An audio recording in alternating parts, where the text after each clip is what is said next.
Vous écoutez Alger Chaîne 3, le journal. Bonjour Nariman. Bonjour Ali, dans l'actualité, la visite officielle du Premier ministre du Vietnam en Algérie. Il a eu des entretiens ce matin avec son homologue Sifi Rieb. De nombreux accords sont signés à l'occasion de cette visite. Adoption du projet de loi de finances 2026 à l'APN. Le texte prévoit des mesures visant à promouvoir l'investissement et soutenir le pouvoir d'achat. La NESDA met en place 2 programmes, des plateformes constituant un trait d'union entre les grands opérateurs et les micro-entreprises. Le ministre des Affaires étrangères revient sur la résolution adoptée au Conseil de sécurité concernant Gaza. Il aborde l'action de la diplomatie algérienne. Et puis en sport, à retenir cette nouvelle médaille d'or pour l'Algérie aux Jeux islamiques.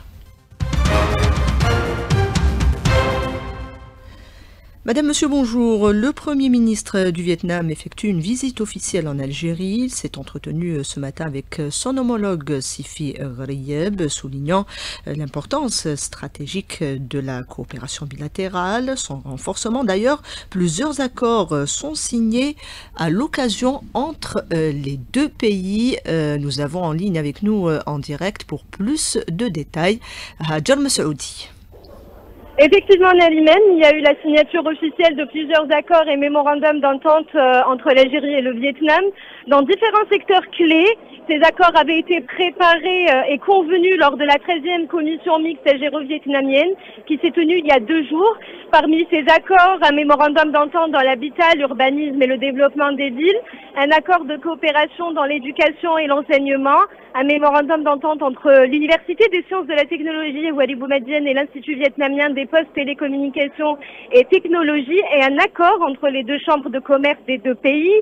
Le Premier ministre Sifi Rieb, en présence de son homologue vietnamien Pham Minh Chinh, a souligné l'importance stratégique de cette visite pour renforcer les liens d'amitié et de coopération et a rappelé l'histoire commune des luttes pour l'indépendance et l'engagement partagé pour la liberté, la justice et le multilatéralisme. Cet après-midi, le forum économique algéro-vietnamien permettra donc aux opérateurs des 2 pays de développer de nouveaux partenariats et opportunités de coopération, consolidant ainsi le partenariat stratégique entre l'Algérie et le Vietnam. Nalimène. Merci Hajar Massoudi en direct du Centre international des conférences. Le projet de loi de finances 2026 obtient le quitus des députés à l'issue du vote. Le ministre des Finances a insisté sur l'importance de bien exécuter le budget. Abdelkarim Bouzerd, propos recueillis par les Mourado. J'invite toutes les parties chargées de l'exécution du budget à assumer pleinement leurs responsabilités, surtout après l'adoption d'un certain nombre de mesures législatives que je considère essentielles. Je me promets donc de demander à nos honorables députés de soutenir le gouvernement afin que les personnes concernées saisissent pleinement les efforts importants consentis par l'État. Le budget 2026 prévoit des dépenses dépassant les 17 000 milliards de dinars. Il prévoit des mesures destinées à consolider les mesures sociales et encourager l'investissement. Il est 12h, bientôt 34 minutes. La suite du journal sur Alger Chaîne 3 avec cet acquis pour le sud du pays, le renforcement de l'approvisionnement en électricité. 2 nouveaux postes de transformation viennent d'être mis en service à Timimoun et Borj Beji Mokhtar. Fatma Zahra Merzougui, directrice de la communication à Sonelgaz, contactée par Linda Hamed. Ce projet constitue une avancée importante dans le processus de modernisation du réseau électrique national et de renforcement du développement local dans les régions du Grand Sud, du fait qu'il contribue notamment à renforcer la sécurité énergétique et garantir une électricité stable et de haute qualité, soutenir l'activité agricole, en particulier les projets de pompage et d'irrigation. Donc ce projet permettra également d'encourager l'investissement industriel grâce à une infrastructure électrique capable de répondre aux besoins et d'améliorer le service public. Donc pour ces 2 nouveaux postes de transformation mis en service à Timiaouine et Borj Beji Mokhtar. Lutte contre le blanchiment d'argent, les notaires, huissiers de justice et services de sécurité bénéficient d'une journée d'information et de formation à Bouira, Aris Chachoua. Le blanchiment d'argent, véritable fléau aux répercussions sécuritaires, économiques et juridiques. En Algérie, le législateur multiplie les mécanismes de prévention en renforçant à la fois l'arsenal juridique et la formation et la sensibilisation des personnels chargés de contrer ce phénomène. Dans ce sillage, la Cour de justice de Bouira, en collaboration avec la coordination des notaires, ont organisé une journée d'études au profit des notaires, huissiers de justice, avocats, directeurs de banque et aussi des cadres des services de sécurité, gendarmerie nationale et sûreté nationale. Belarbi Zahmani Mohamed, président de la Cour de justice de Bouira. Ce fléau qui a un aspect international depuis 1989, lors des G7, il y a eu création du GAFI, groupe d'action financier. Son but c'est de lutter et combattre le blanchiment d'argent. Donc depuis 2005, l'Algérie, à l'instar d'autres pays, elle a fait plusieurs réformes d'ordre juridique, législative, pour combattre ce fléau qui a un aspect sécuritaire et un aspect économique et un aspect juridique, bien sûr. 3 thèmes en rapport avec le sujet ont été présentés par des spécialistes en la matière. Les présents ont salué l'initiative, ils ont surtout compris l'importance de la déclaration de soupçons. Turkia Dendani, avocate. L'obligation de déclaration de soupçons. Les personnes assujetties à cette obligation, pas uniquement les notaires ou bien les huissiers de justice, mais inclut également les avocats pour les activités non défensives et non judiciaires qu'ils accomplissent au profit de leurs clients. Bouira Aris Chachwa, Algéchan 3. La politique étrangère de l'Algérie relève exclusivement de sa souveraineté nationale, définie par la Constitution et conduite par le président de la République. Elle ne saurait être influencée par des agendas partisans. Cette mise au point de l'APS intervient après des critiques internes visant la position algérienne à l'ONU sur la question palestinienne. L'Algérie, qui est parvenue à introduire des amendements à la dernière résolution relative au plan de paix pour Gaza, le chef de la diplomatie algérienne a apporté des détails hier lors d'une conférence de presse, tout en soulignant l'attachement de notre pays à l'établissement d'un État palestinien souverain et indépendant. Ahmed Attaf. La résolution adoptée rappelle toutes les résolutions antérieures du Conseil de sécurité relatives à la question palestinienne, lesquelles constituent la doctrine onusienne pour permettre au peuple palestinien d'accéder à ses droits légitimes et légaux. L'Algérie est parvenue durant les négociations à introduire un amendement d'une extrême importance qui stipule que l'objectif final de cette résolution est de réunir les conditions favorables pour ouvrir la perspective d'une solution politique au conflit israélo-palestinien et permettre au peuple palestinien d'établir son État indépendant et souverain. Face à la montée du terrorisme au Mali, le ministre appelle un retour urgent au dialogue politique, jugeant qu'aucune solution militaire ne peut résoudre la crise. Et s'agissant du Sahara occidental, Attaf a souligné que la question reste pleinement ouverte à l'ONU, affirmant que l'Algérie ne ménagera aucun effort pour soutenir toute initiative de médiation entre les parties en conflit. Ces propos sont recueillis par Hanan Seissi. Le dossier du Sahara occidental n'est pas clos et reste soumis aux Nations Unies au niveau de l'Assemblée générale, du Conseil de sécurité et du Comité de la décolonisation. Le Conseil de sécurité n'a pas adopté les thèses marocaines concernant la question du Sahara occidental, comme il n'a pas reconnu la pseudo-souveraineté du Maroc sur le Sahara occidental. La résolution adoptée par le Conseil de sécurité a préservé dans sa teneur tous les fondamentaux de la solution à la question du Sahara occidental, sans toucher à aucun de ces éléments interdépendants et complémentaires. La résolution va réaliser des acquis majeurs, permettant au Front Polisario de défendre sa position sur une base solide, pleinement ancrée dans la légalité internationale. L'Organisation des défenseurs sahraouis des droits de l'homme au Sahara occidental publie un nouveau rapport documentant les crimes et violations graves commis par l'occupation marocaine contre les civils sahraouis depuis 1975. Les chiffres sont alarmants, avec notamment plus de 300 exécutions extrajudiciaires. Plus de détails avec Lies Terrini. Plus de 38 000 violations graves commises contre les civils sahraouis en 50 ans d'occupation marocaine du Sahara occidental, selon la CODESA. Exécutions, enlèvements, arrestations, usage de drones contre des civils, le Maroc a intensifié la répression ces dernières années après la rupture du cessez-le-feu en 2020, en violation totale du droit international, alors que le Maroc préside le Conseil des droits de l'homme des Nations Unies. Mohamed Chir, diplomate sahraoui. C'est une véritable aberration puisque le Maroc foule au pied du droit international depuis son invasion du Sahara occidental. Le Maroc est condamnable à plus d'un égard. Que l'intensification des violations des droits de l'homme au Sahara occidental a été fortement dénoncée et documentée par beaucoup d'organisations de défense des droits de l'homme. Une politique permanente de répression de militants sahraouis, elle est la conséquence directe de l'absence d'un mécanisme indépendant de suivi des droits de l'homme dans les territoires sahraouis occupés. Le rapport dénonce également la discrimination systématique, le pillage des ressources naturelles et l'expansion de la colonisation dans les territoires occupés. La CODESA appelle les Nations Unies à accélérer la décolonisation du territoire, à créer un mécanisme de surveillance des droits humains et à révéler le sort des disparus sahraouis. L'entité sioniste poursuit ses exactions, des bombardements à Gaza, des incursions et des raids dans Cisjordanie occupée. Et la Syrie et le Liban sont également ciblés. Israël cherche à faire pression, explique Alexander Aoun, spécialiste du Proche et Moyen-Orient, contacté par Lies Tarini.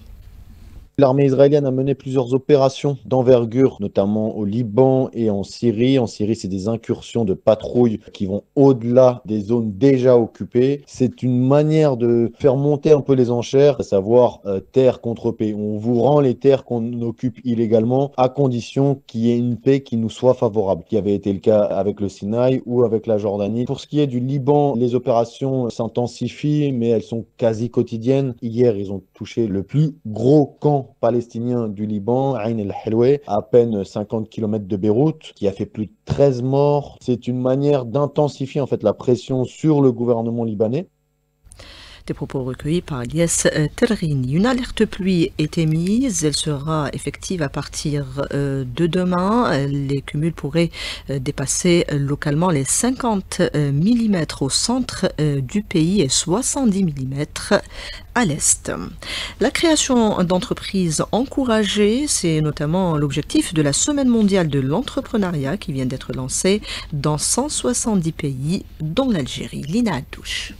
Toute une semaine dédiée au soutien de l'écosystème entrepreneurial et à la promotion de la culture de l'innovation chez les jeunes, un programme que les autorités placent au premier plan. Nordin Wadah, ministre de l'économie, de la connaissance, des startups et des micro-entreprises. L'Algérie a toujours été leader dans ses activités. L'année passée, on a pu décrocher la deuxième place après le Brésil. Cette année, nous mobilisons tous les départements ministériels pour qu'on puisse décrocher la première place. C'est des activités de formation, de montrer des histoires de réussite, d'exposer les différents mécanismes que l'État algérien a déployés, que ce soit pour les startups, la micro-entreprise, l'auto-entrepreneur, qui aujourd'hui sont des leviers pour une création d'une économie basée sur les jeunes, la technologie et la connaissance. Une première cette année, une start-up soutenue par l'ASF a été rachetée par un investisseur privé. C'est la première start-up qui est rachetée par un fonds privé, alors qu'initialement elle était supportée par l'Algerian Startup Fund, qui a été lancée par son Excellence Monsieur le Président de la République avec une levée de fonds de 5 millions de dollars sur le marché algérien. On montre aux jeunes qu'il est possible de réussir, de se faire financer à coût de millions de dollars sur le marché local après avoir été supporté par l'ASF. On peut dire que l'ASF a fait une bonne partie du chemin. Il est temps que le secteur privé aussi joue le jeu. Aujourd'hui, plusieurs jeunes entrepreneurs s'appuient justement sur les différents mécanismes d'accompagnement. J'ai commencé avec 0 dinar. C'est ANAD qui m'ont aidé à avancer parce que j'avais même pas de quoi louer ni d'avoir le matériel. Donc j'ai fait un tout petit budget. D'ailleurs, on m'a demandé pourquoi vous avez demandé juste un petit truc. Je me disais parce que je veux commencer petit pour bien grandir. J'ai fondé une unité de production de produits cosmétiques. J'ai été financée par Nesda qui m'a apporté beaucoup d'aide durant le parcours, des procédures, etc.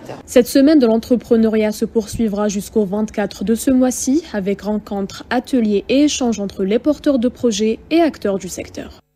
L'Agence nationale d'appui et de développement de l'entrepreneuriat lance de nouvelles plateformes de soutien aux micro-entreprises. Les explications avec Adel Belghasmi, directeur central à la Nesda. Il répondait ce matin à Nsering Dahmoun.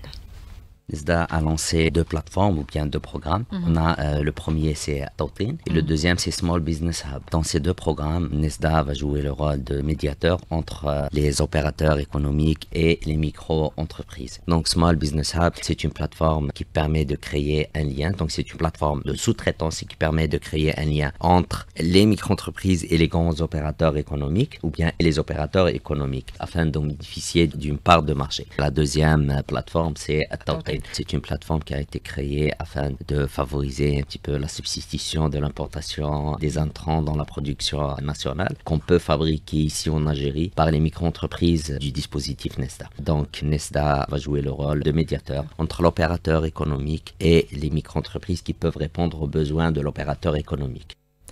Une nouvelle distinction pour l'université de Sidi Bel Abbès. L'établissement brille dans les domaines du génie civil et génie mécanique. Inès Mohamed.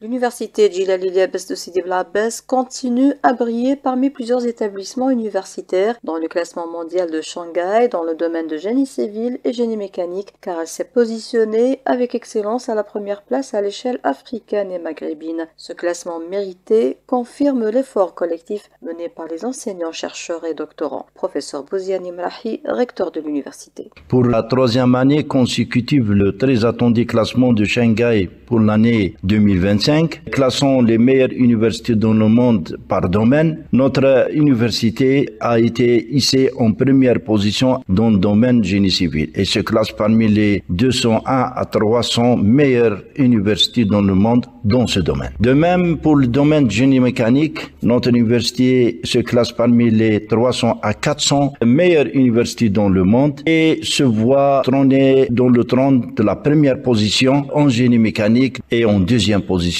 à l'échelle africaine.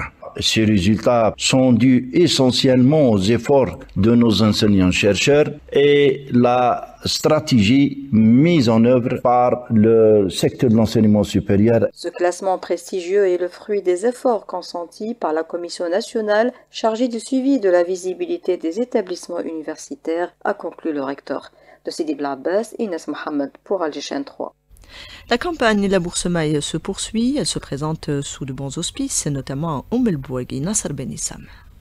Rappelons que l'objectif pour cette campagne agricole est l'emblavement d'une superficie de 194 000 hectares, toutes espèces confondues. Selon le service de l'organisation de la production de l'appui technique, SOPAT, de la direction des services agricoles de la wilaya, les quantités de vente de semences et de CCLS au Moulbouagui et Nlila s'élèvent à 70 132,50 quintaux, toutes espèces confondues, alors que les quantités restantes en stock s'élèvent à 122 506 quintaux, toutes espèces confondues. S'agissant du Crédit RFIG, 96 dossiers ont été déposés au niveau des guichets uniques des CCLS de Nlila et de Moulbouagui. 34 dossiers ont été acceptés par la BADR, 50 sont en cours de traitement et 11 refusés, signalant que les services de la DSA ont entamé une opération de déstockage de la pomme de terre de consommation de la saison 2024-2025 se trouvant au niveau des entrepôts frigorifiques de Frigomédite, unité de Nlila. L'objectif de déstockage est estimé à 718 tonnes.